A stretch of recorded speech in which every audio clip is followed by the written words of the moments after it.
Il y a bien longtemps, à Peyragudes, il y a un récit d'une apparition de la Vierge Marie, une bergère, et qui était en train de garder son troupeau, se trouve le soir, accablée par les soucis, par le mauvais temps, elle se réfugie dans une petite grotte qu'il y a un peu plus haut. Elle se réfugie dans la grotte et puis elle s'endort.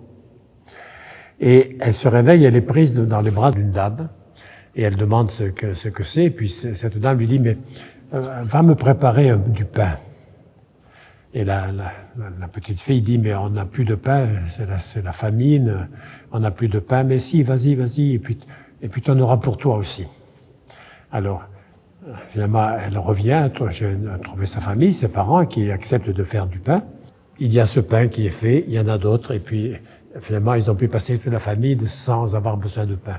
Ça dit quelque chose du sanctuaire de Peyragudes. Finalement, on vient ici en pèlerinage pour demander quelque chose.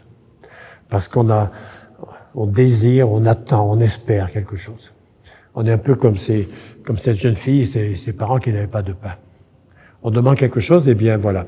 Et dans la prière, il y a ici bien des ex-voto qui rappellent que la Vierge Marie a exaucé ses prières.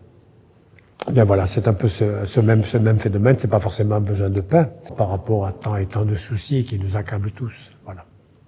Voilà un peu ce que vient faire ce miracle du pain, qui est commémoré dans la grotte qui est un peu plus haut.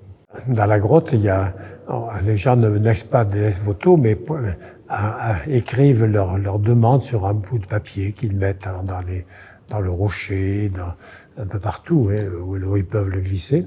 Vraiment, c'est une manière d'exprimer la prière et de la laisser. L'action de grâce, elle n'est pas là, elle est plutôt ici. Elle est plutôt ici.